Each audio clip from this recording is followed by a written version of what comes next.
الحمد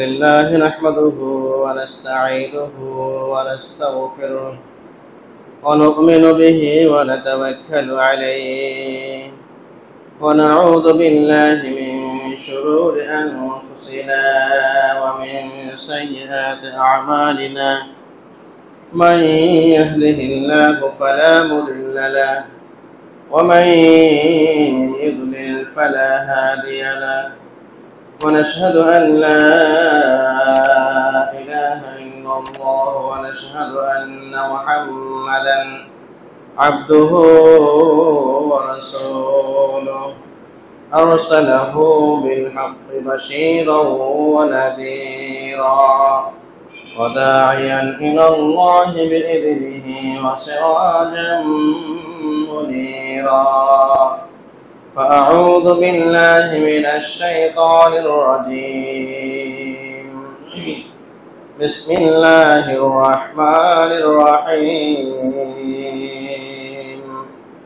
قاف والقرآن المجيد بل عجبوا أن جاءهم منذر منهم فقال الكافرون هذا شيء عجيب أإذا متنا وكنا ترابا ذلك رجع بعيد قد علمنا ما تنقص الأرض منهم وعندنا كتاب حفيظ بل كذبوا بالحق لما جاءهم فهم في أمر مريج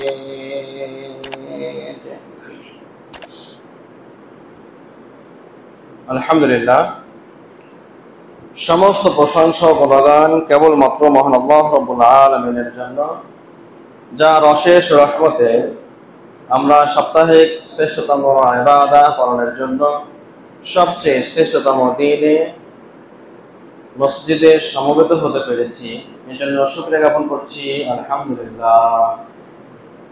দরুদ ও শান্তি বর্ষিত হোক শেষ নবী মুহাম্মদুর রাসূলুল্লাহ সাল্লাল্লাহু আলাইহি ওয়াসাল্লামের উপর।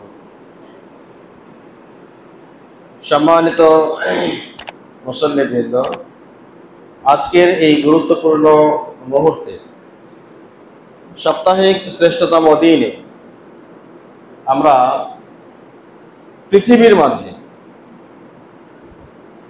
শুধু পৃথিবীতে নয়, গণ্ডি পেরিয়ে পরকালীন জিন্দেগির জন্য যিনি সর্বশ্রেষ্ঠ মহামানব, আমাদের কাছে সবচেয়ে প্রত্যেকটি মুসলিমের হৃদয় স্পন্দন, শেষ নবী মুহাম্মদুর রাসূলুল্লাহ সাল্লাল্লাহু আলাইহি ওয়াসাল্লামের জীবনী থেকে কিছু আলোকপাত করার চেষ্টা করব ইনশাআল্লাহ। আজকের আমাদের আলোচনার বিষয় হবে রবিউল আউয়াল মাসে সংঘটিত কিছু ঘটনা। আজকের শিরোনাম রবিউল আউয়াল মাসের সংঘটিত কিছু ঘটনা। আমাদের আরবি ক্যালেন্ডার অনুপাতে এই রবিউল আউয়াল মাস, এটি বছরের তৃতীয়তম মাস।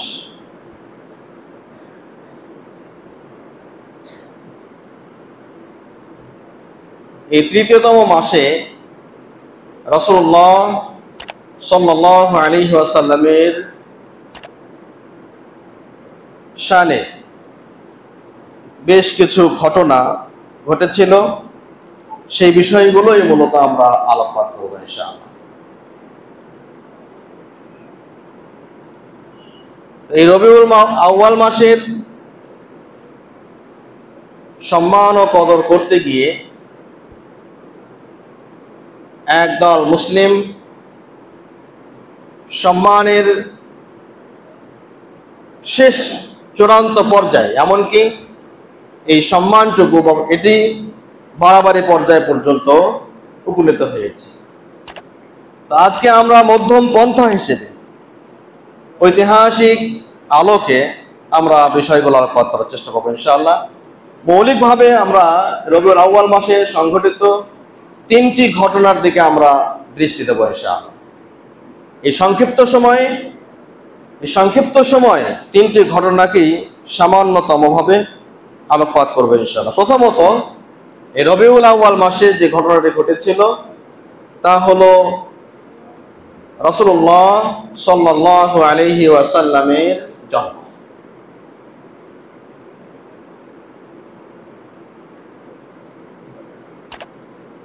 এই জন্মকে কেন্দ্র করে ভারতীয় উপমহাদেশে রাসূলুল্লাহ সাল্লাল্লাহু আলাইহি ওয়াসাল্লাম কর্তৃক ঘোষিত বছরের শ্রেষ্ঠতম 2টি জাতীয় দিবসকে উপেক্ষা করে তার চাইতেও অধিক আড়ম্বরপূর্ণভাবে, অধিক গুরুত্বের সাথে লাগাতার মাস ব্যাপী, কেউ বা 56 দিন ব্যাপী, কেউ বা 2 মাস ব্যাপী বিভিন্ন কর্মসূচির মাধ্যমে এই মিলাদুন নবী এবং রাসূলের জন্ম দিবসকে উদযাপন করে। আমরা আজকের আলোচনায় যে বিষয়টি নিয়ে আসব যে প্রথমত এই জন্ম দিবস পালনের ইসলামী কোনো ভিত্তি আছে কিনা। দ্বিতীয়ত, রাসূলের আমরা যে দিনে মিলাদুন নবী উদযাপন করি এটি একমাত্র এবং কেবলমাত্র দ্ব্যর্থহীন অথবা দ্বিধাহীন চিত্তে এই দিনটি রাসূল সাল্লামের জন্ম দিবস কিনা। এই বিষয়গুলো যদি আমরা খতিয়ে দেখি তাহলে আমাদের সামনে যে বিষয়টি প্রতিভাত হবে তা সহজেই অনুমান করা যাবে আমাদের আলোচনার পর, যে আমরা আলোচনা করবো ইনশাআল্লাহ। প্রথমত, যে রাসূলের জন্ম যে সোমবারে হয়েছিল এটাতে কোনো সন্দেহ নেই। রাসূল সাল্লাল্লাহু আলাইহি ওয়াসাল্লামের জন্ম যে সোমবারে হয়েছিল এতে কোনো সন্দেহ নেই। ইমাম ইবনুল কাইয়্যিম রাহিমাহুল্লাহ তিনি বলেছেন, লা খিলাফা আন্নাহু উলিদা সাল্লাল্লাহু আলাইহি ওয়াসাল্লাম বিজাওফি মক্কা ওয়া আন্নাহু মাউলিদুহু কানা আমাল ফিল।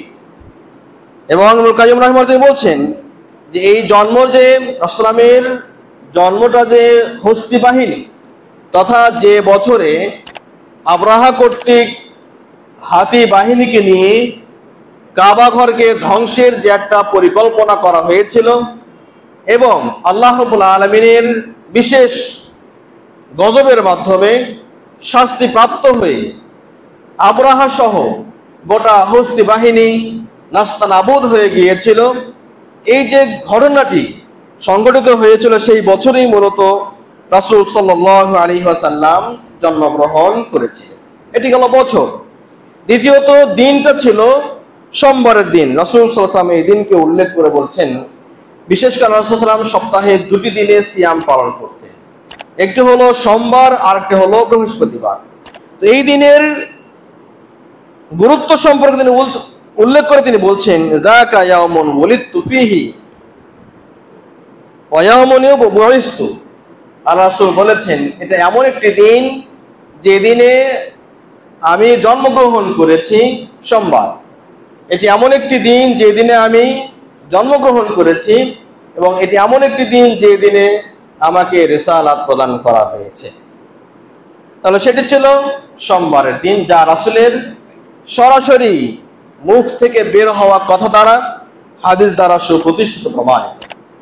এখন সে তারিখটি কি ছিল, এই তারিখটা নিয়ে অনেক অনেক মতভেদ রয়েছে।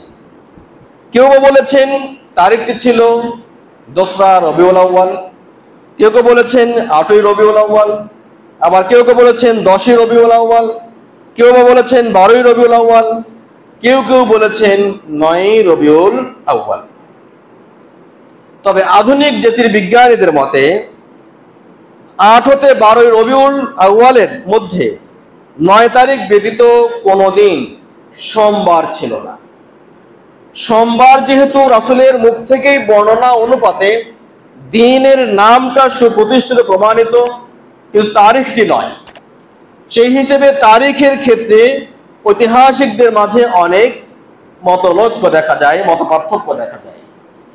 তো আধুনিক জ্যোতির্বিজ্ঞানী যারা, তাদের মতে তারা বলছেন যে 8 থেকে 12 রবিউল আউয়ালে, 8, 9, 10, 11 এবং 12 এই কয়েকদিনের মধ্যে সোমবার নামে কোনো দিন পড়ে না। সেই হিসেবে মূলত রাসূলের জন্ম দিবস এবং সঠিকভাবে নির্ণীত যে দিনটি হয় তা হলো যে এপ্রিলের 20 তারিখ 571 খ্রিস্টাব্দ, 9 রবিউল আউয়াল সোমবার, 12 রবিউল আউয়াল বৃহস্পতিবার হয়। তার রাসূলের জন্ম হলো 9 রবিউল আউয়ালে। আর আমরা আমাদের 2 ঈদকে ছাড়িয়ে এবং মারিয়ে সাইয়্যিদুল আয়াদ, সবচেয়ে যত ঈদ রয়েছে, মুসলিমদের জীবনে যত জাতীয় দিবস রয়েছে, সমস্ত জাতীয় দিবসের চাইতে অধিক সম্মানী, অধিক গুরুত্বপূর্ণ এবং অধিক ভাবগাম্ভীর্যপূর্ণভাবে পালন করা হয়, অধিক খরচের মাধ্যমে উদযাপন করা হয় 12 রবিউল আউয়াল, রাসূলের জন্মদিবস, যা ঐতিহাসিকভাবে ও চূড়ান্ত বিভ্রাট বটে। তাহলে এই জন্মদিনকে কেন্দ্র করে মূলত আমাদের যে দিবসগুলো উদযাপিত হয়, সেটি মৌলিকভাবে তারিখ হিসেবে সেই দিনটি আমাদের টেকে না। তবে হ্যাঁ, এখানে একটি বিষয় রয়েছে, রাসূল সাল্লামের মৃত্যু দিবস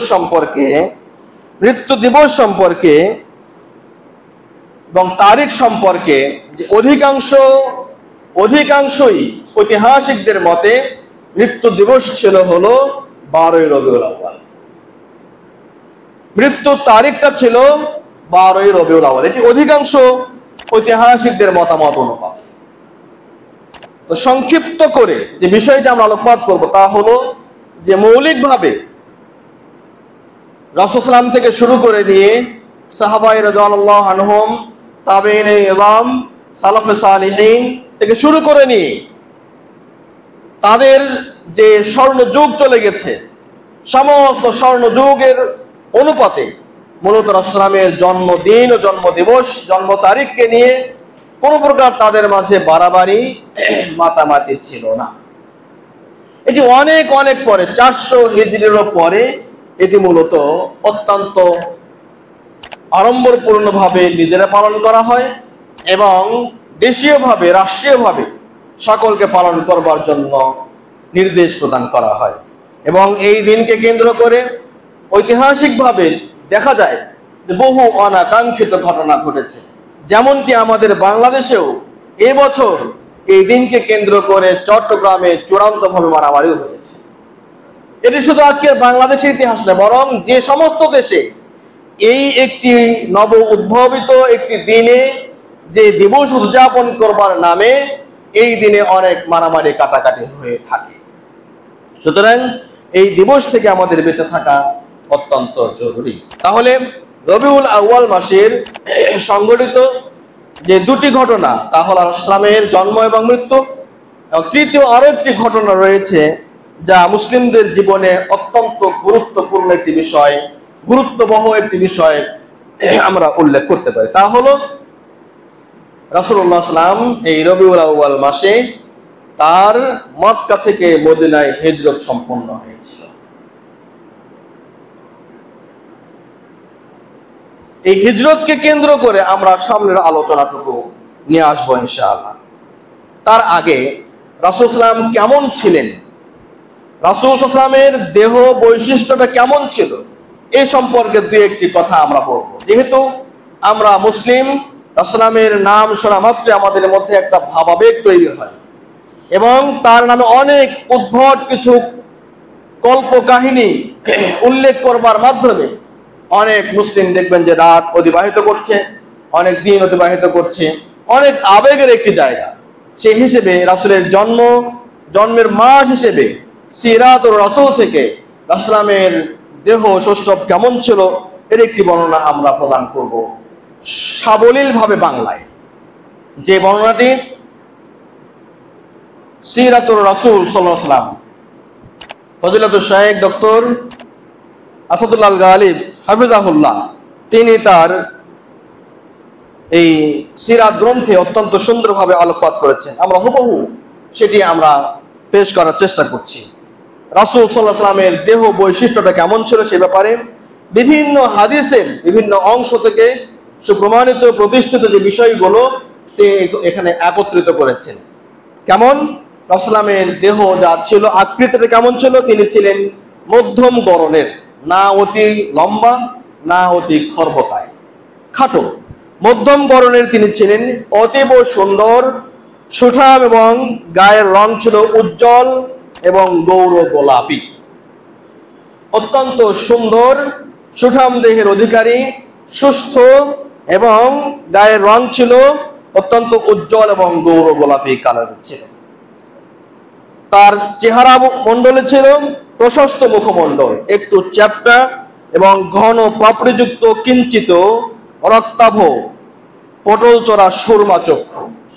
অত্যন্ত এই যে ভুরুগুলো ছিল সরু ছিল, অত্যন্ত সুন্দর ছিল এবং এর পাপড়িগুলো বা এর লোমগুলো ছিল অত্যন্ত সুন্দর এবং ঘন।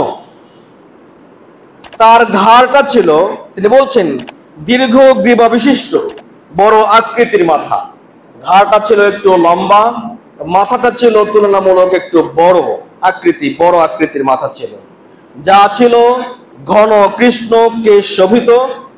ঘন ঘন কৃষ্ণ মানে কালো, কেশ যা আমরা বুঝি চুল, ঘন এবং কালো চুল বিশিষ্ট মাথা ছিল, যা না অধিক কোঁকড়ানো না অধিক খাড়া। মাথার চুলগুলো বেশি কোঁকড়ানো ছিল না এবং যা অধিক খাড়াও ছিল না, মধ্যম সাইজের ছিল। রাসূলের চুল সারা জীবন তিনি রেখেছেন।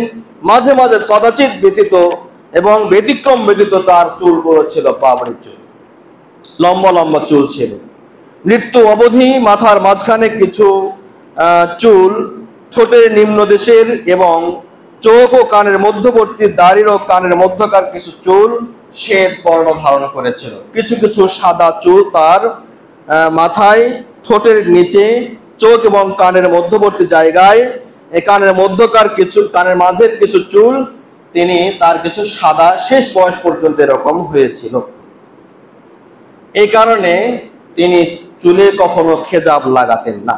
আনাস রাদিয়াল্লাহু তাআলা আনহু তিনি বলছেন, মৃত্যুকালে রাসূল সাল্লাল্লাহু আলাইহি ওয়াসাল্লামের চুল ও দাড়ির 20টি চুলও পাকেনি, 2-1টি করে চুল কেবল শুভ্র ধারণ করেছিল।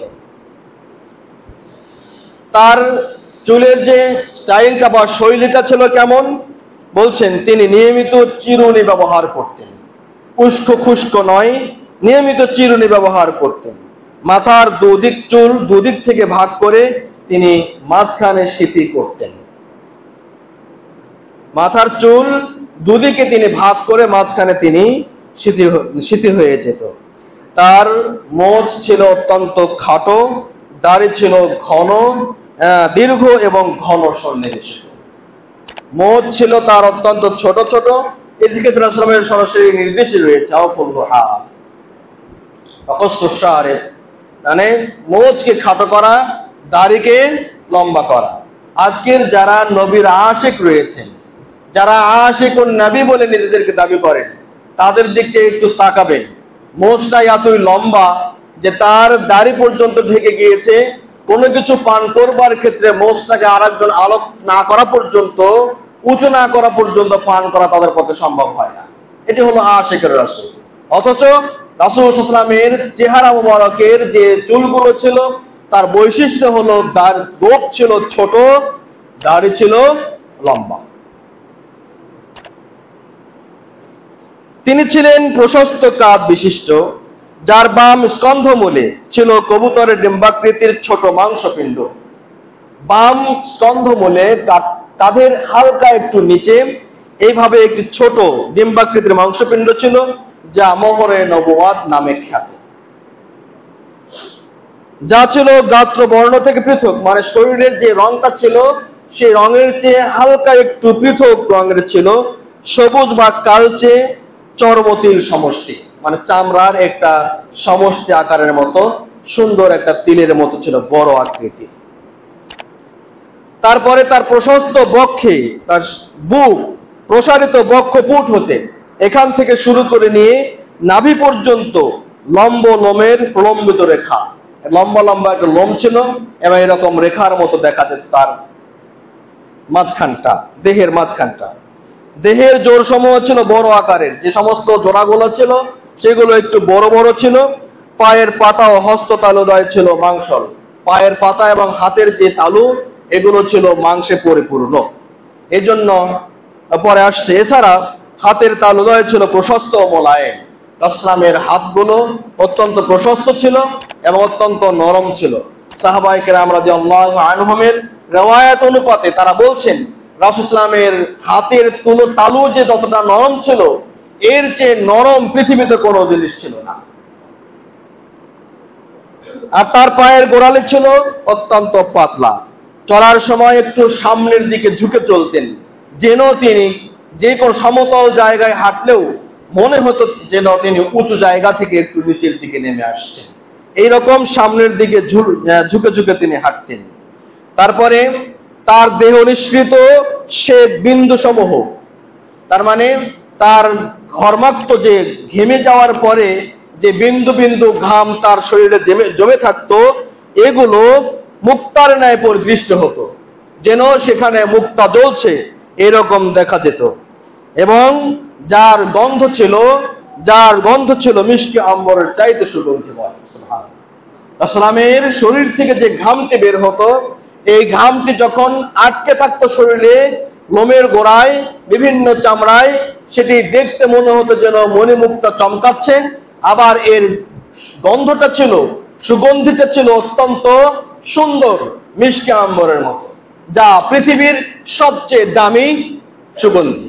এবং জান্নাতেও এই যেটি দিয়ে পারফিউম করা হবে তা হলো মিশকে আম্বর। সুবহানাল্লাহ। রাসূল যখন হাসতেন প্রফুল্ল অবস্থায় তার মুখমণ্ডল চন্দ্রের ন্যায় চমকিত হতো। যখন তিনি হাসতেন তার মুখমণ্ডল এত সুন্দর দেখা যেত যেন চাঁদ সেখানে উঠেছে। আল্লাহু আকবার।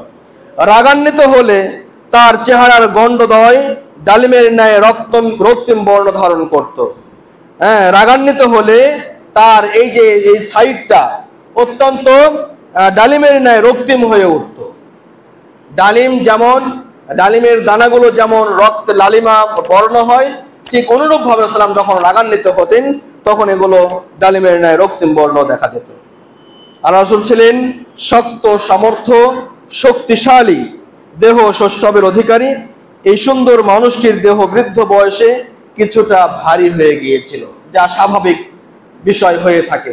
মানুষের বয়স হলে যেমনটি মানুষের শরীর ভারী হয়, রাসূলের এই দেহটিও বয়স সন্ধিকালে একটু ভারী হয়ে গিয়েছিল। রাসূল সাল্লামের চেহারার বর্ণনা দিতে গিয়ে আবু বকর সিদ্দিক রাদিয়াল্লাহু তাআলা আনহু তিনি বর্ণনা করছেন, তিনি বলছেন কাদাউল বাদরি জায়ালাহুল গোলাম আমিনুল মুস্তাফা লিল খায়রি ইয়াদউ। আবু বকর সিদ্দিক রাদিয়াল্লাহু তাআলা আনহু রাসূলুল্লাহ সাল্লামের দেহ সৌষ্ঠবের এই অবয়বটুকুর বর্ণনা দিতে গিয়ে, বৈশিষ্ট্য বর্ণনা করতে গিয়ে তিনি বলছেন যে বিশ্বস্ত, মনোনীত, কল্যাণের দিকে যিনি সর্বদা আহ্বান করেন, তিনি ছিলেন কেমন? পূর্ণ চন্দ্রের জ্যোতির ন্যায়। লাইলাতুল বদর 14-15 তারিখের যে চাঁদ যখন ওঠে আকাশে, ঠিক যেমন গোটা পৃথিবীকে আলোকিত করে, কিন্তু সে আলোয় না আছে কোনো তাপ, না আছে কোনো খরতা, শুধু স্নিগ্ধ আর স্নিগ্ধতা। ঠিক এমনই রাসূল সাল্লাম দেখতে এমনটি ছিলেন যেন ওই 14 তারিখের যে পূর্ণ চন্দ্রের মতো। আল্লাহু আকবার। যে পূর্ণ চন্দ্র পৃথিবীর সমস্ত অন্ধকারকে দূরীভূত করে পৃথিবীকে আলোকিত করে এবং কি করে আলো স্নাত করে ফেলে। ঠিক অনুরূপ ভাবে রাসূল সাল্লামের বর্ণনা ঠিক এইভাবে এসেছে। ওমর ফারুক রাদিয়াল্লাহু তাআলা আনহু তিনি আল্লাহ রাসূলের চেহারা মোবারকের বর্ণনা করতে গিয়ে সাবা মুআল্লাক খ্যাত জাহেলি কবি জোহের বিন আবু সুলামার নিম্নোক্ত কবিতা বা এই কবিতাটি তিনি পাঠ করতেন। কেমন? তিনি বলছেন কুনতাল মুদিয়্যা লিলাইলাতিল বদর লাউ কুনতা মিন শাইইন সিওয়া বাশার। জাহেলি কবি তিনি তার মনিবকে উল্লেখ করে তিনি বলছেন, মনিবের প্রশংসা করে তিনি বলছেন যে আপনি যদি মানুষ না হতেন, আপনি যদি মানুষ ছাড়া অন্য কিছু হতেন, তাহলে আপনি পূর্ণিমার রাত্রির জন্য আলো দানকারী হতেন।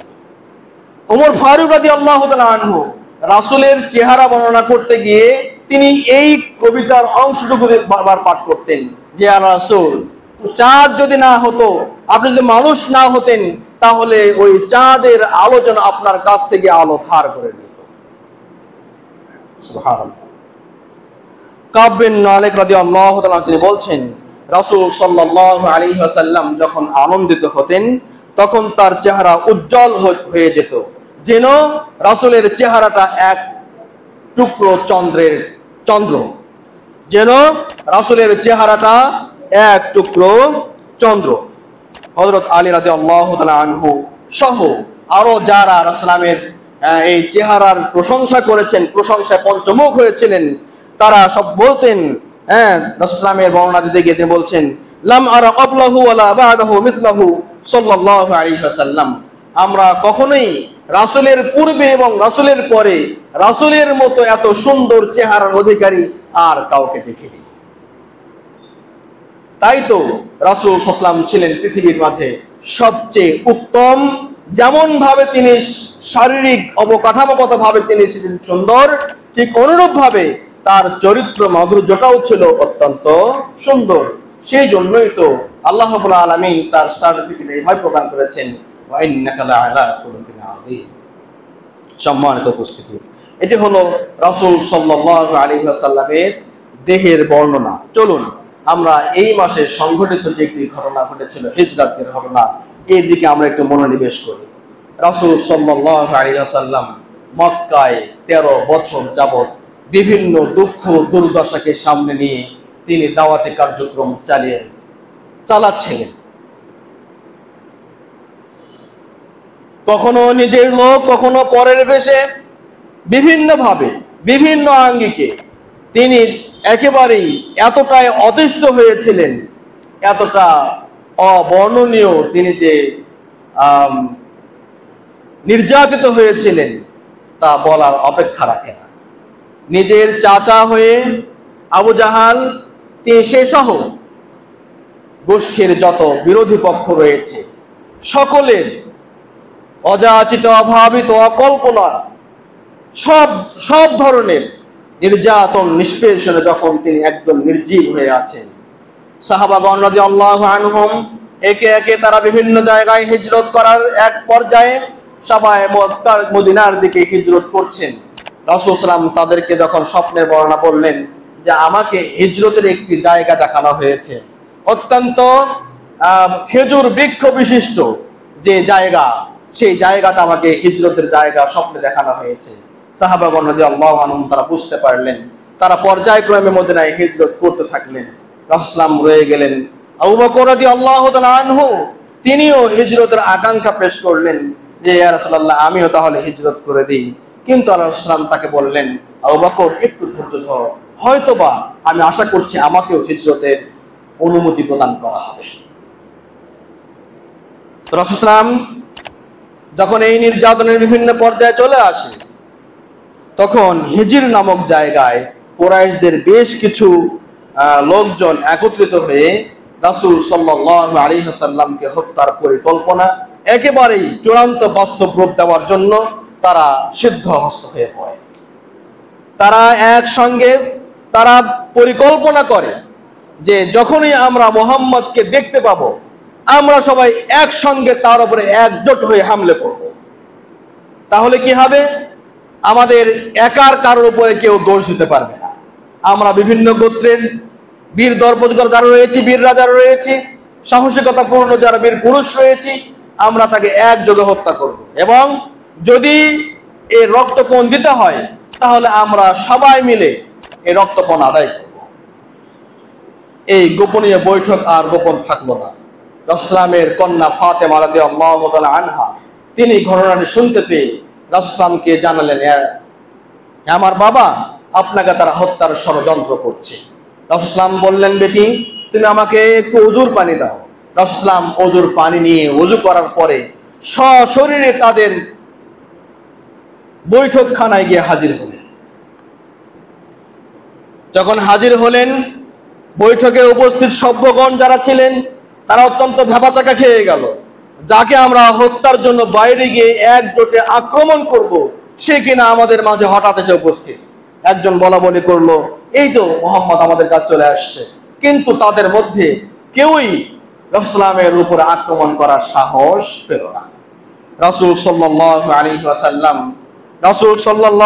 ওয়াসাল্লাম এক মুষ্টি বালু নিয়ে তিনি তাদের দিকে নিক্ষেপ করলেন এবং বললেন, শাহাতিল ওযু, চেহারা সমূহ ধুলা মলিন হোক, এই কথা বলে তাদেরকে বালু নিক্ষেপ করলেন। পরবর্তীতে বদর যুদ্ধে ওই যে যাদের চেহারায় উক্ত বালু লেগেছিল সকলকে কাফের অবস্থায় বদর যুদ্ধে নিহত অবস্থায় দেখা যায়। সম্মানিত উপস্থিতি, এটি ছিল রাসূলের হিজরতের প্রথম কারণ। এইভাবে তিনি হিজরতের যখন নিয়াত করে ফেললেন এবং পরিকল্পনা করছেন, একদিন আল্লাহ রাব্বুল আলামিন তাকে নির্দেশ দিয়ে দিলেন, ভর দুপুরে যে সময় মানুষেরা একটু বিশ্রাম নেবার জন্য ছায়া আশ্রয় গ্রহণ করে, সেই দুপুর সময়ে রাসূল সাল্লাল্লাহু আলাইহি ওয়াসাল্লাম একখণ্ড গামছার আড়াল নিয়ে মুখ ঢেকে তিনি হেঁটে চলেছেন। আবু বকর রাদিয়াল্লাহু তাআলা আনহুর বাড়িতে যাচ্ছেন। রাসূল সাল্লাল্লাহু যখন বাড়ির দিকে আসলেন, আয়েশা রাদিয়াল্লাহু তাআলা আনহা তিনি বলছেন, রাসূল এমন সময় বের হলেন যে সময় মূলত কেউ বের হয় না। তো আল্লাহ রাসূল সাল্লাল্লাহু যখন আসলেন, আবু বকরকে এসে বললেন, আবু বকর, আমাকে তো হিজরতের অনুমতি প্রদান করা হয়েছে। আবু বকর রাদিয়াল্লাহু তাআলা আনহু তখন সাথে সাথে তিনি আগে থেকে একটু মানসিক প্রস্তুতি নিয়েছিলেন। তিনি আরো পরিপূর্ণভাবে প্রস্তুতি নিতে থাকলেন এবং তার দুই কন্যা তাদেরকে প্রস্তুতি গ্রহণ করবার জন্য সার্বিক সহযোগিতা করেছিলেন। এইভাবে রাসূল সাল্লাল্লাহু আলাইহি ওয়াসাল্লাম তিনি হিজরতের পরিকল্পনায় তিনি বেরিয়ে আসলেন। যখন মক্কা ত্যাগ করছেন, রাসূল সাল্লাল্লাহু আলাইহি হিজরতের উদ্দেশ্যে বের হলেন, তখন আল্লাহ রাসূল সাল্লাল্লাহু আলাইহি ওয়াসাল্লাম হাজুন নামক জায়গায় এসে তিনি বলছেন, তিনি মাতৃভূমির উদ্দেশ্যে একটি কথা বলছিলেন, যা আমরা পূর্বের দেশপ্রেম নামক শিরোনামের আলোচনায় আলোকপাত করছিলাম। আল্লাহ রাসূল তিনি হাজুন নামক স্থানে দাঁড়িয়ে মক্কাবাসীকে এবং বাইতুল্লাহকে লক্ষ্য করে বলছেন, ওয়াল্লাহি ইন্নাকা লা খায়রু আরদিল্লাহ, হে আমার মক্কা, হে আমার কাবা, নিশ্চয়ই তুমি আল্লাহর কাছে এবং আমার কাছে অতি প্রিয় ভূমি, ওয়া হাব্বু আরদিল্লাহি ইলাল্লাহ, এবং আল্লাহর কাছে অতীব সুন্দর, অতীব পছন্দনীয় জায়গা। লাউলা আন্নী উখরিজতু মিনকি মা খরাজতু, যদি আমাকে এই ভূখণ্ড থেকে বের হতে বাধ্য না করা হতো তাহলে আমি এই ভূখণ্ড থেকে বের হতাম না। রাসূল বের হয়ে চলে আসলেন এবং এইভাবেই তিনি চলতে থাকলেন। এসে গারে সাওরে তিনি আশ্রয় গ্রহণ করলেন। অনুসন্ধানী দল বিভিন্ন দিক থেকে কুরাইশরা জানতে পেরে তাদের পিছনে ধাওয়া করা হলো। রাসূল সাল্লাল্লাহু আলাইহি ওয়াসাল্লাম এবং আবু বকর রাদিয়াল্লাহু তাআলা আনহু তিনি গুহায় এসে তারা আশ্রয় গ্রহণ করলেন এবং অনুসন্ধানী দল পিছন থেকে ধাওয়া করলে এক সময় দেখা গেল অত্যন্ত কাছে পিঠেই তারা ঘোরাফেরা করছে। রাসূল সাল্লাল্লাহু আবু বকর রাদিয়াল্লাহু তাআলা আনহু তিনি বলছেন যে আবু বকর বলছেন যে নাযারাতু ইলা আকদামিল মুশরিকিন আলা রুউসিনা ওয়া নাহনু ফিল গার, আমরা গুহার মধ্যে অবস্থান করে দেখতে পেলাম আমাদের মাথার উপরেই আমাদের শত্রু বাহিনীর পা গুলো চলাচল করছে, তাদেরকে দেখতে পাচ্ছি। নাহনু ফিল গার, আমরা তখন কি ছিলাম? গুহার মধ্যে ছিলাম। ফাকুলতু ইয়া রাসূলুল্লাহ, আমি আল্লাহর রাসূলকে বললাম, লাউ আন্না আহাদাকুম নাযারা ইলা কদামাইহি আবসারানা তাহতা কদামাইহি, ইয়া রাসূল, এই যে আমাদের অবস্থান, তারা নিজের পায়ের দিকেও তাকায়, তারপরেও তো তারা আমাদেরকে দেখে ফেলবে। তাহলে চিন্তা করুন কি একটা পরিস্থিতি, যে সময় রাসূল আবু বকর রাদিয়াল্লাহু তাআলা আনহু তারা উভয়ই মক্কা থেকে বের হয়ে গারে সাওরে আশ্রয় গ্রহণ করলেন এবং এমন একটা সন্ধিক্ষণ পরিস্থিতি, এমন একটা কঠিন পরিস্থিতি, যে পরিস্থিতি তারা যদি নিচের দিকে তাকায় তাহলেই তারা রাসূল এবং আবু বকর রাদিয়াল্লাহু আনহুকে দেখতে পাবে। আবু সারনা তাহতা কদামাইহি, তিনি বলছেন তারা তাদের পায়ের কাছে আমাদেরকে দেখতে পাবে। আল্লাহ রাসূল বললেন, ইয়া আবু বকর, আল্লাহ রাসূল দৃঢ়চিত্ত স্থির চিত্তে তিনি বললেন, আবু বকর, মা যান্নুকা বিসনাইনিল্লাহি তাআলাতুহুমা, তোমার ধারণা ওই তৃতীয় সত্তার ব্যাপারে কি রকম, যে তৃতীয় সত্তা দুইজনের সঙ্গে রয়েছে। তার মানে তুমি চিন্তা করো না, আল্লাহ রাব্বুল আলামিন আমাদের সঙ্গে রয়েছেন। আমরা দুইজন এখানে নই, বরং আমরা তিনজন রয়েছি। আল্লাহ রাব্বুল আলামিন আমাদেরকে বাঁচাবেন। তাহলে কি রকম ভরসা আল্লাহর প্রতি থাকলে, তাওয়াক্কুল থাকলে রাসূল সাল্লাল্লাহু আলাইহি ওয়াসাল্লাম এই হলো সংকটাপন্ন পরিস্থিতিতে স্থির থেকে তার সাথীকে সান্ত্বনা দিতে পারেন। সুবহানাল্লাহ। এইভাবে রাসূল সাল্লাল্লাহু আলাইহি ওয়াসাল্লাম সেখানে 3 দিন অবস্থান করবার পর তিনি সেখান থেকে বের হয়ে আসেন। এক্ষণে একটি বিষয় একটি স্মরণযোগ্য, আবু বকর রাদিয়াল্লাহু তাআলা আনহুর যে পরিবার, আবু বকর রাদিয়াল্লাহু তাআলা আনহুর যে পরিবার, এই পরিবারটি ইসলামের হিজরতের ক্ষেত্রে কতটুকু অবদান রেখেছেন সেই বিষয়টি দু একটি কথা না বললেই নয়। আবু বকর হিজরতের আগেই আসমা রাদিয়াল্লাহু তাআলা আনহা সফরের মাল সামানা, খাদ্য সামগ্রী বাঁধার জন্য তিনি রশি কম পড়ার কারণে, আরব নারীদের একটা বৈশিষ্ট্য ছিল, তারা কোমরে একটা কোমর বন্ধনী বাঁধতেন, কাপড়কে ঠিক রাখবার জন্য কোমর বন্ধনী রাখতেন। তো রাসূল সাল্লাল্লাহু আলাইহি ওয়াসাল্লাম এবং আবু বকর রাদিয়াল্লাহু তাআলা আনহু উভয়ের যাত্রা যাতে সঠিক হয়, সুন্দর হয়, নিরবচ্ছিন্ন হয়, কোনো খাদ্য সংকট না ঘটে, বস্ত্র সংকট না ঘটে, এই জন্য আসমা রাদিয়াল্লাহু তাআলা আনহা তিনি আগে থেকেই পিতা এবং রাসূলকে তার সফর সঙ্গী করবার জন্য খাদ্য সামগ্রী, তারপরে তার অন্যান্য বস্ত্র সামগ্রী যে কাপড় চোপড় রয়েছে সেগুলোকে রেডি করবার জন্য দড়ি দিয়ে রশিতে বাঁধছিলেন। কিন্তু রশি কম পড়ায় তিনি তার কোমর থেকে কোমর বন্ধনী খুলে নিয়ে তিনি ওই রসদপত্রগুলো তিনি বেঁধে দিচ্ছেন। তো সেই বন্ধনীকে, সেই রশিটিকে 2 ভাগ করবার কারণে সেই নারী আসমা রাদিয়াল্লাহু তাআলা আনহা তিনি জাতুন নিতাআইন নামে ভূষিত হয়েছিলেন, 2 রশিওয়ালী। এরপরে আবু বকর রাদিয়াল্লাহু তাআলা আনহু তার কাছে রক্ষিত 5 থেকে 6 হাজার মুদ্রার সবগুলোই তিনি রাসূলের সঙ্গী হওয়ার জন্য সাথে নিলেন, যাতে করে রাস্তায় কোনো প্রকার অর্থের সংকট না ঘটে। এদিকে আবু বকর রাদিয়াল্লাহু তাআলা আনহুর পিতা আবু কুহাফা তখনও তিনি ইসলাম গ্রহণ করেননি, তিনি ছিলেন অন্ধ। তিনি এসে বলছেন, নাতিদেরকে এসে বলছেন যে আসমা, দেখো তোমার বাবা তো তোমাদেরকে খুবই দ্বিগুণ সংকটে ফেলে গেল, তোমাদের কাছে না রেখে গেল কোনো খাবার, না রেখে গেল কোনো টাকা, সে তো সবকিছুই নিয়ে তোমার চলে গেল, তোমরা তো অনেক অবস্থা সংকটে পড়ে গেলে। আসমা রাদিয়াল্লাহু তাআলা আনহা সেই সময় উপস্থিত বুদ্ধি খাটিয়ে তিনি 1 খণ্ড পাথরকে কাপড় দিয়ে মুড়িয়ে, যেখানে ওই 4-5 হাজার বা 5-6 হাজার মুদ্রা একত্র ছিল, সেই জায়গা তিনি দেখালেন। অন্ধ হবার কারণে তিনি ছুঁয়ে দেখছেন, হ্যাঁ অর্থটা ঠিক জায়গায় রয়েছে। তারপরে তিনি বললেন, যাক তাহলে তোমাদের সংকটটা কিছুটা লাঘব হবে। আসমা রাদিয়াল্লাহু তাআলা আনহা এতটাই বুদ্ধিমত্তা খাটিয়ে তিনি তার পিতার বিরুদ্ধে আবু কুহাফার অভিযোগকে তিনি খণ্ডন করলেন। সম্মানিত উপস্থিতি, এরপরে আয়েশা রাদিয়াল্লাহু তাআলা আনহাও তিনি এই হিজরতের সময় বিভিন্নভাবে সহযোগিতা করেছেন এবং আবু বকর রাদিয়াল্লাহু আনহুর একমাত্র পুত্র সন্তান আব্দুল্লাহ তার পিতার সঙ্গে গিয়ে গুহায় রাত্রি কাটাতেন এবং সকাল হওয়ার পূর্বেই গুহা থেকে আবার বাড়িতে ফিরে আসতেন। সারা দিন মক্কার অবস্থা অবলোকন করবার পর সন্ধ্যার সময় তিনি সেখানে গিয়ে পিতা এবং রাসূলের কাছে মক্কার খবরাখবর তাকে পরিবেশন করতেন। এইভাবে তারা প্রতিটি পরিবারের প্রতিটি সদস্যই হিজরতের সময় অবর্ণনীয় অকল্পনীয় সহযোগিতা তারা করেছেন। এবং আবু বকরের মুক্তদাস আমির বিন ফুহায়রা সাওর পর্বতের পার্শ্ববর্তী এলাকায় তিনি বকরি চড়াতেন। সন্ধ্যা হলে সেই দূরবর্তী জায়গাগুলো থেকে গুহার কাছাকাছি এসে সেই বকরির দুধগুলো দহন করে রাসূল সাল্লাল্লাহু আলাইহি ওয়াসাল্লাম এবং তার সফর সঙ্গী আবু বকর রাদিয়াল্লাহু তাআলা আনহুকে উভয়কেই দুধ পান করিয়ে তাদের কাছে কিছু গচ্ছিত রেখে আবারও রাতের অন্ধকারেই তারা আবার দূরে সরে যেতেন, যাতে করে কোনো ব্যক্তি সন্দেহ পোষণ না করে যে গুহাতেই তারা লুকিয়ে রয়েছে। এইভাবে দেখা যায় আবু বকর রাদিয়াল্লাহু তাআলা আনহুর পুরো পরিবার রাসূলুল্লাহ এবং হিজরতের জন্য পুরোপুরি ফিদা হয়ে গিয়েছিলেন, তারা দিয়েছিলেন।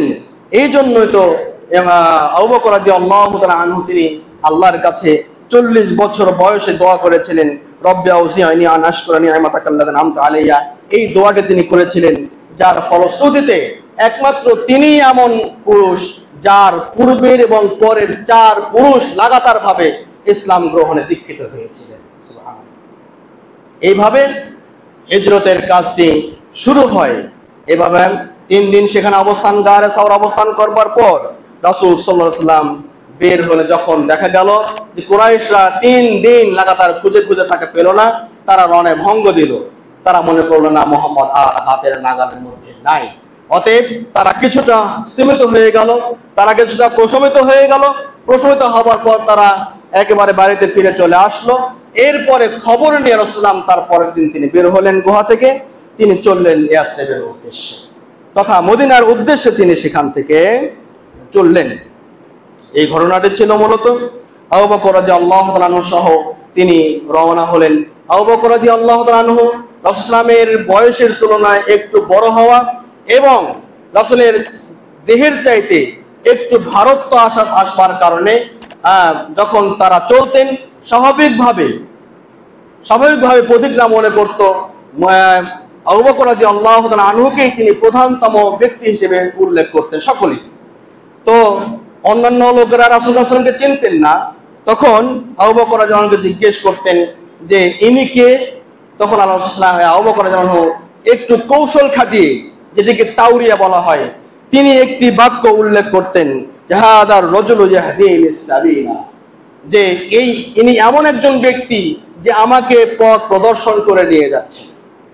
এই কথার মাধ্যমে উদ্দেশ্য ছিল দুটি। প্রথমত হলো, যিনি জিজ্ঞাসা করছেন সে জিজ্ঞাসাকারী ব্যক্তিকে তার মূল উদ্দেশ্য থেকে হটিয়ে দেওয়া, যে তিনি আমাকে পথ দেখিয়ে দুনিয়ার পথ দেখাচ্ছেন, এই পথে সে হিসেবে এই কথাটা বলতেন। কিন্তু তার হৃদয়ে আলাদা উদ্দেশ্য ছিল যে ইনি তো সেই ব্যক্তি যিনি আমাকে জলাম থেকে, অন্ধকারাচ্ছন্ন জাহালাতপূর্ণ জীবন থেকে আলোর পথে তিনি আমাকে দেখাচ্ছেন। এইভাবে তিনি পথ চলতেন। চলতে চলতে রাস্তার মাঝখানে কিছু ঘটনা ঘটেছিল। তা হলো উম্মে মা'বাদ, এটা অত্যন্ত প্রসিদ্ধ একটি ঘটনা। উম্মে মা'বাদ, আবু মা'বাদ, তারা এই মরুভূমিতে একটি তাঁবুতে তারা বসবাস করতেন। তারা মেষ চড়াতেন, বকরি চড়াতেন। আল্লাহ রাসূল সাল্লাল্লাহু আলাইহি ওয়াসাল্লাম ওই পথ দিয়ে হাঁটছেন। হাঁটার এক পর্যায়ে অত্যন্ত ক্ষুধায় কাতর হয়ে পড়লেন, ক্ষুধার্ত হয়ে পড়লেন। আল্লাহ রাসূল তাদেরকে জিজ্ঞেস করলেন, উম্মে মা'বাদ তাকে বললেন, তোমাদের কাছে কি কোনো খাবার আছে? তিনি বললেন, না, কোনো খাবার আমার কাছে নেই। আমাদের যা বকরি ছিল, বকরির পাল আজকে পাথারে বা বিভিন্ন দূরে চলে গিয়েছে, আবু মা'বাদ নিয়ে গিয়েছে। ওই যে তাঁবুর এক কোনায় যে বকরিটি হাঁটতে পারে না, জীর্ণ শীর্ণ, গায়ে গোশত নেই, রস নেই, এইরকম একটা বকরি সেখানে রয়েছে। আল্লাহ রাসূল সাল্লাল্লাহু আলাইহি ওয়াসাল্লাম তাকে বললেন, আপনি কি আমাকে উক্ত বকরিটি দহন করবার অনুমতি দেবেন? উম্মে মা'বাদ আশ্চর্য হয়ে গেলেন, কৌতূহলোদ্দীপক হয়ে উঠলেন যে আমরাই তো সেখান থেকে কোনো দুধ পাই না, সে চলতে ফিরতে পারে না, যার কারণেই তো তাকে রেখে গিয়েছে আবু মা'বাদ, সুতরাং আপনি সেখান থেকে দুধ পাবেন না। তিনি অনুমতি নিয়ে সেখানে দুধ দহন করতে থাকলেন। এত পরিমাণ সেখান থেকে দুধ দহন করতে পারলেন আল্লাহ রাসূল সাল্লাল্লাহু আলাইহি ওয়াসাল্লাম যে তিনি আগে উম্মে মা'বাদকে পান করালেন, তারপরে আবু বকর রাদিয়াল্লাহু আনহুকে পরিতৃপ্ত করে পান করালেন, আরো একটি পাত্র পূর্ণ করে উম্মে মা'বাদকে দিয়ে দিলেন। উম্মে মা'বাদ অত্যন্ত আশ্চর্যান্বিত হয়ে গেলেন। আবু মা'বাদ যখন সন্ধ্যাবেলায় ফিরে আসলেন, বাড়িতে দুধ দেখলেন, উম্মে মা'বাদও ঘটনা খুলে বললেন যে আজকে একটা ঘটনায় চমৎকৃত হয়েছি। তা হলো, আজকে এমন একজন আমার ঘরে এসেছিলেন, আজকে আমার তাঁবুতে এমন একজন আগমন ঘটেছিল যার অলৌকিক ঘটনা হলো এইরকম। আমার জীর্ণ শীর্ণ পর্ণকুটিরে এই যে একটা নাকাল, একেবারে হাড্ডিসার যে বকরিটি, যে দুধ হচ্ছিল না, সে হাত দেওয়ার সাথে সাথে ওলানটা দুধে পরিপূর্ণ হয়ে গেল। তিনি আমাকে পান করালেন, সাথীকে পান করালেন, তিনি পান করলেন, আবার এক পাত্র দুধও তিনি রেখে গেলেন। তিনি সাথে সাথে আশ্চর্যান্বিত হয়ে আবু মা'বাদ তিনি বললেন, হ্যাঁ হতে পারে, এটি তো সেই লোকে হবে যাদেরকে কুরাইশরা খুঁজে ফিরছে। সুবহানাল্লাহ। রাসূলের এটি অলৌকিক ঘটনা, মুজিজা এখানে প্রকাশ পেয়েছে। এইভাবে তিনি চলতে থাকলেন। সম্মানিত উপস্থিতি, এই রবিউল আউয়াল মাসের এই একটি ঘটনা যা আমাদেরকে স্মরণ করিয়ে দেয়। আল্লাহ আমাদেরকে নবী করিম ইসলামের পূর্ণ আদর্শ মেনে চলার তৌফিক দান করুন, আমিন। আলহামদুলিল্লাহ। তাহলে এই একটি ঘটনা ঘটেছিল। আরো একটা ঘটনা এই পথিমধ্যে ঘটেছিল, তা হলো সুরাকা বিন মালিক। তিনি কুরাইশরা তো রাসূলকে ধরবার জন্য অনেক বড় পুরস্কার ঘোষণা করেছিল। সে পুরস্কারের আশায় সে কখনো শুনতে পেল যে অমুক রাস্তা দিয়ে দুইজন পথচারী হেঁটে চলেছেন, মদিনার দিকে যাচ্ছেন। তো সুরাকা বিন মালিক তিনি এই কথা শোনার পর তিনি একাকী ঘোড়া নিয়ে দিলেন ছুট রাসূল সাল্লাল্লাহু আলাইহি ওয়া সাল্লামকে ধরবার জন্য। তো ছুটতে ছুটতে তারা অত্যন্ত যখন কাছে এসে গেল, তীর মারলে হয়তো বা তাদেরকে লেগে যাবে এমন দূরত্ব থেকে সুরাকা বিন মালিক তিনি তীর মারার জন্য অথবা প্রস্তুতি নিচ্ছেন। ইত্যবসরেই সুরাকা বিন মালিকের ঘোড়ার সামনের দুই পা মাটিতে দেবে যায় এবং তীর খুঁজে, যে ভালো একটি তীর ছিল, যে তীর দিয়ে তাদের দুইজনকে আঘাত করবে এরকম তীর খুঁজতে থাকে, কিন্তু আল্লাহর বিশেষ কুদরতে সেই তীরটি সে খুঁজে পায় না। এইভাবে কিছুক্ষণ উৎক্রান্ত হওয়ার পর রাসূল আবারও নাগালের বাইরে চলে যায়, আবারও ঘোড়াটি উঠে দাঁড়ায়, আবারও চলতে থাকে। নাগালের মধ্যে আসলে আবারও ঘোড়াটি সামনের পা দুটো মাটির নিচে দেবে যায়। এইভাবে 2-3 বার হবার পর সে বুঝতে পারে না, আমার দ্বারা তাদেরকে বধ করা সম্ভব নয়। তখন রাসূলকে ডেকে সে বলে, আমাকে নিরাপত্তার একটা চুক্তিনামা লিখে দিন, আমি মক্কায় ফিরে যাব। তবে কথা হলো, আমি আর আপনাদেরকে ধাওয়া যারা করবে তাদেরকে আমি ফিরিয়ে নিয়ে যাব। সুবহানাল্লাহ। এইভাবে সুরাকা বিন মালিক তিনি রাসূলের কাছ থেকে একটি চুক্তিপত্র নিয়ে তিনি পিছন ফিরে আসছেন। পথিমধ্যে যাদেরকে তিনি দেখা পান তিনি বললেন যে, আমি অনেক দূর পর্যন্ত দেখে আসছি, এ পথে মুহাম্মদ নাই, তোমরা ফিরে চলো। এইভাবে সকালে যিনি পুরস্কারের আশায় মুহাম্মদুর রাসূলুল্লাহ সাল্লাল্লাহু আলাইহি ওয়াসাল্লামকে হত্যার উদ্দেশ্যে ছুটে চলেছিলেন, তিনি বিকাল বেলায় সেই রাসূলের জীবনকে রক্ষার জন্য অতন্ত্র প্রহরী হিসেবে কাজ করছেন। সুবহানাল্লাহ। এইভাবে রাসূল সাল্লাল্লাহু আলাইহি ওয়াসাল্লাম সামনে অগ্রসর হলেন এবং প্রতিমধ্যে জুবাইর আওয়াম রাদিয়াল্লাহু আনহুর সঙ্গেও তার সঙ্গে সাক্ষাৎ ঘটে। এইভাবে রাসূল যখন সামনে এগিয়ে চলছেন এক পর্যায়ে রাসূল সাল্লাল্লাহু আলাইহি ওয়াসাল্লাম মক্কার অনতিদূরে একটি জায়গায় গিয়ে উপস্থিত হন। এই খবর কিন্তু মদিনায় আগেই পৌঁছে গিয়েছিল। পৌঁছে যাওয়ার এক পর্যায়ে সকলেই, মানে সকল শ্রেণী পেশার মানুষই মদিনার উপকণ্ঠে এসে তারা প্রতিদিন সকাল সন্ধ্যা অবস্থান গ্রহণ করতেন। কখন তা অভ্যর্থনা জানাবার জন্য রাসূল সাল্লাল্লাহু আলাইহি ওয়াসাল্লাম সেই দিকে যখন অগ্রসর হলেন, সেই যেদিন মদিনার উপকণ্ঠে তিনি পৌঁছে যান, সেই দিন তারা সবাই ফিরে গিয়েছে। দিন শেষ, হয়তোবা আর আসবেন না, সময় শেষ। ইত্যবসরেই তিনি সেখানে গিয়ে উপস্থিত হলেন। লোকেরা কেউ নেই, কিন্তু একজন ব্যক্তি রাসূল সাল্লাল্লাহু আলাইহি ওয়াসাল্লামকে দেখে ফেলার পর তিনি তাদেরকে সংবাদ দেওয়ার সাথে সাথে মদিনার অধিবাসীরা সে উপকণ্ঠে এসে রাসূল সাল্লাল্লাহু আলাইহি ওয়াসাল্লামকে অভ্যর্থনা জানাতে থাকে। শিশু, কিশোর, যুবক সকলেই আনন্দে আহ্লাদিত হয়ে ওঠে। কেউ বলে, হাযা রাসূলুল্লাহ, এই তো আল্লাহ রাসূল আমাদের মাঝে আগমন করেছেন। অত্যন্ত খুশির বন্যায় তারা মদিনার অধিবাসী তারা প্লাবিত হয়ে ওঠে। সুবহানাল্লাহ। এইভাবে রাসূল সাল্লাল্লাহু আলাইহি ওয়াসাল্লাম দীর্ঘ 8 দিন ভ্রমণ করবার পর তিনি মদিনায় গিয়ে উপস্থিত হন। এখন আমরা মূলত রাসূল প্রথমেই যেখানে অবতরণ করেন কুবা নামক জায়গায়, তিনি প্রথমেই তার যে কাজটি ছিল তা হলো সেখানে মসজিদ প্রতিষ্ঠা করা। তিনি সেখানে কয়েকদিন অবস্থান করে তিনি একটি মসজিদকে তিনি সেখানে ভিত্তিপ্রস্তর স্থাপন করেন, যে মসজিদটি মসজিদে কুবা নামে খ্যাত এবং ইসলামের সোনালী যুগের প্রথম মসজিদ ছিল সেটি। ইসলাম প্রথম যে কর্মসূচি গ্রহণ করেন তা হলো মসজিদ গ্রহণ করবেন। এর থেকে আমরা বোঝাতে চাই এটুকু যে মুসলিমদের প্রাণ কেন্দ্র, মুসলিমদের ধর্মীয় কেন্দ্র, মুসলিমদের সামাজিক রাষ্ট্রীয় সবকিছুকেই মূলত এই মসজিদ কেন্দ্রিক হলে সবচেয়ে সুবিধা বেশি।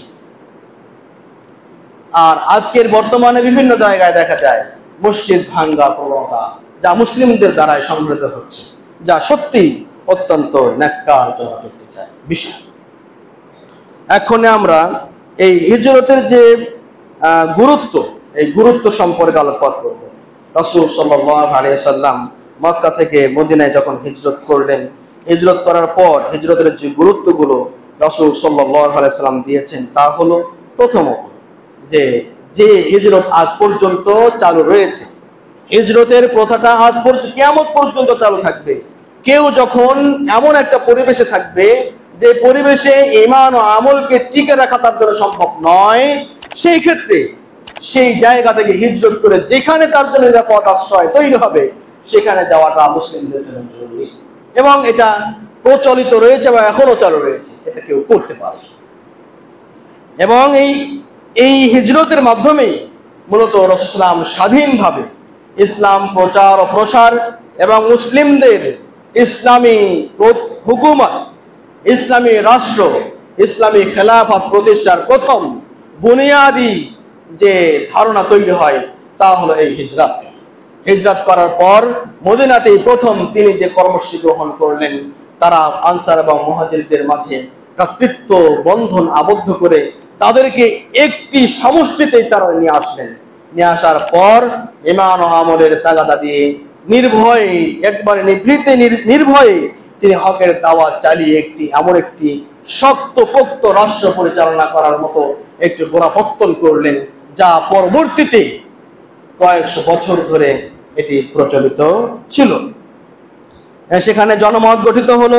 ইসলামী খেলাফত প্রতিষ্ঠার পূর্ব শর্ত যেটি, তা হলো জনমত গঠন এবং লোকদের যে মানুষের মাঝে ঈমান আমলের পরিবর্তন বিষয়। এবং এই হিজরত হয়েছিল বলেই মূলত ইসলামিক অন্যান্য বিধানসমূহ প্রতিষ্ঠাদান সম্ভব হয়েছিল। এবং ইসলামের 5টি স্তম্ভের মধ্যে সিয়াম, যাকাত, হজ এই 3টি ফরজ হয়েছিল মূলত এই হিজরতের পরেই। এবং আরো এই হিজরতের গুরুত্ব বলতে গিয়ে ইসলামের সামাজিক, রাজনৈতিক, অর্থনৈতিক সমস্ত বিধিবিধানগুলো মূলত এই হিজরতের পরেই আল্লাহর পক্ষ থেকে অবতীর্ণ হয়। সুতরাং হিজরতের গুরুত্ব ইসলামের ইতিহাস অত্যন্ত বেশি। আল্লাহ রাব্বুল আলামিন আমাদেরকে ইসলামী খেলাফা প্রতিষ্ঠার যাবতীয় কার্যক্রম এবং সমাজ পরিবর্তনের যে বিপ্লবী ধারা হিজরতের মাধ্যমে তৈরি হয়েছিল এবং মুসলিমদের জাতীয় জীবনে হিজরতের মাধ্যমে যে পরিবর্তন সাধিত হয়েছিল, এই পরিবর্তনটুকু যদি আমরা আজও চাই, ইনশাআল্লাহ আমাদের মাঝেও নিয়ে আসা সম্ভব। শুধুমাত্র দৃঢ় ঐক্য, দৃঢ় মনোবল এবং সাহসিকতার প্রয়োজন। আল্লাহ রাব্বুল আলামিন আমাদেরকে কবুল করুন, আমিন। আল্লাহুম্মা সাল্লি আলা মুহাম্মাদ ওয়া আলা আলি মুহাম্মাদ কামা সাল্লাইতা আলা ইব্রাহিম ওয়া আলা আলি ইব্রাহিম ইন্নাকা হামিদুম মাজিদ। আল্লাহুম্মা বারিক আলা মুহাম্মাদ ওয়া আলা আলি মুহাম্মাদ কামা বারাকতা আলা ইব্রাহিম ওয়া আলা আলি ইব্রাহিম ইন্নাকা হামিদুম মাজিদ। اللهم انصر من نصر دين محمد صلى الله عليه وسلم واجعلنا منهم. اللهم اخذل من خذل دين محمد صلى الله عليه وسلم ولا تجعلنا منهم. اللهم انصر من نصر اللهم انصر المجاهدين الذين جاهدوا في كل مكان. اللهم انصر المجاهدين الذين يجاهدون في كل مكان. ربنا آتنا في الدنيا حسنة وفي الآخرة حسنة وقنا عذاب النار. رب اغفر وارحم وأنت خير الراحمين. ربنا ظلمنا أنفسنا وإن لم تغفر لنا وترحمنا لنكونن من الخاسرين. سبحان ربك رب العزة عما يصفون وسلام على المرسلين والحمد لله رب العالمين. سبحانك اللهم وبحمدك أشهد أن لا إله إلا أنت আস্তাগফিরুকা ওয়া আতুবু ইলাইক।